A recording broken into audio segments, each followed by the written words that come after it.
The question is if this bill will be now read a second time. I call the member for Baulkham Hills. Mr Acting Speaker, I rise to support the legislation and the new ticketing regulations, and indeed it's actually quite an indictment that it's taken to 2014 for us to find a minister to introduce this legislation, and I do commend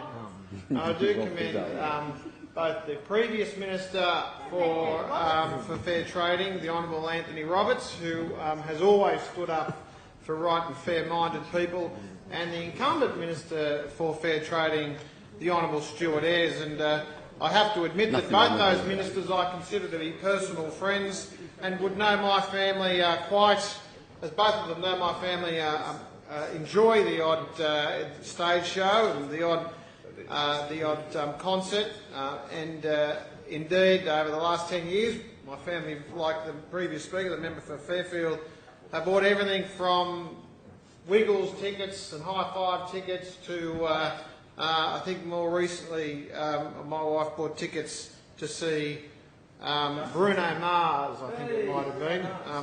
I personally have always preferred Sinatra, but Bruno Mars apparently is... Go, sing us a tune. Come on, sing us a tune. Horrified at the sort of feedback that I'm getting here about my choice in music. It's more about your voice, mate. Mr Acting Speaker, it's interesting also and probably quite pertinent that the Minister for Fair Trading is introducing this legislation into the chamber, as many of my own constituents have contacted me about the tragic result of the postponing the Rolling Stones concert this month. As many would know that the tour that was announced in December was sold out in just hours, and recently tickets, not long after that, tickets were sold for more than 6 times their face value.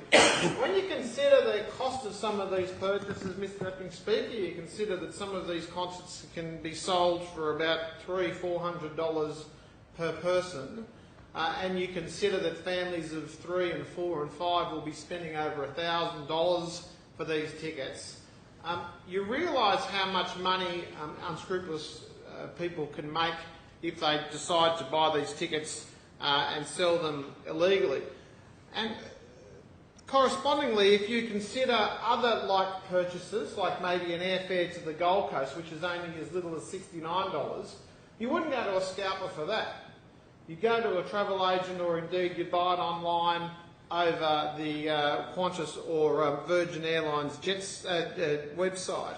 And when you do that, you're most likely to use a credit card that has some sort of inbuilt insurance policy, or if you went to a travel agent, you may take out travel insurance. So it's quite ironic that we're debating this legislation for concert tickets that could be $100, $200, $300 when no such legislation is necessary when it comes to things like airline tickets or the like.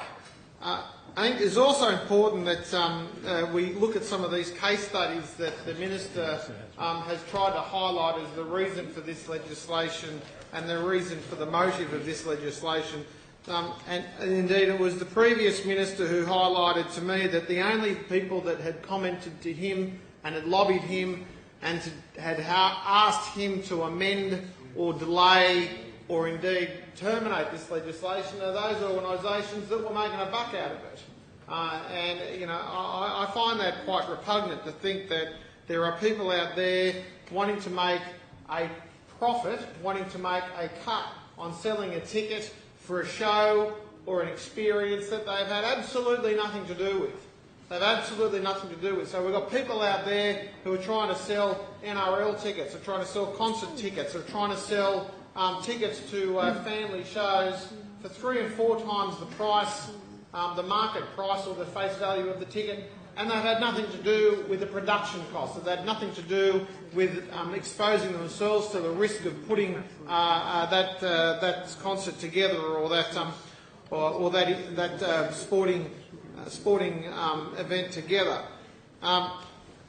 It's in South Australia that the Minister has told me, one example cited by the ABC, saw the Rolling Stones sell over 50,000 tickets for their show at the Adelaide Oval within 3 hours of going on sale. And then the ABC also reported that premium tickets for that concert were online for $3,000 the very day that they went on sale. So that is, in anybody's mind, a considerable markup. And again, quite repugnant when you think that the person who was selling those tickets very unlikely had anything to do with the risk, the entrepreneurial skills, the investment, the cost of putting that ticket together. So this is really bringing legislation and bringing up to speed transaction laws that are already applied to other parts of commercial activity. I note that it was Keith Richards, that great guitarist from the Rolling Stones, who told the media last year that if he sees a scalper, he'll scalp him. And I think that is probably an appropriate approach for this parliament to have. And as I said before, it is quite sad to think that it's taken to 2014 for us to really address scalping.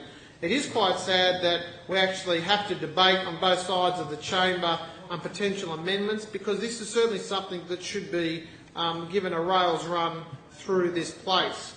The Stones were, as you are aware, Mr. Speaker, Mr. Acting Speaker, because you are quite a fan of contemporary music.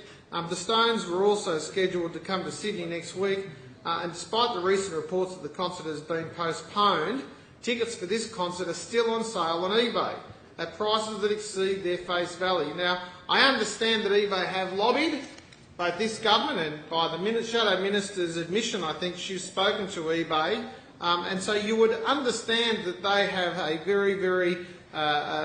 they've got a very important part to play in this legislation and the implementation of these new laws, protection laws, because they're the ones that are probably going to be marketing and selling these illegally acquired tickets, and they're probably the ones that are going to be at risk of losing a significant amount of money.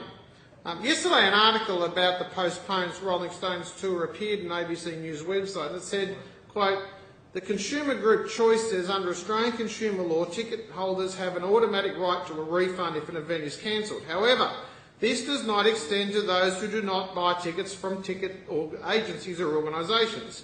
Consumers must be able to show proof of purchase of a ticket in order to be eligible for a refund," Choice spokesman Tom Godfrey said. "If you brought your tickets through a third party such as eBay or a ticket scalper, this may be difficult to get." And that, again, is an important part of commercial law in this state, an important consideration for us to be mindful of as we are debating and voting on this legislation.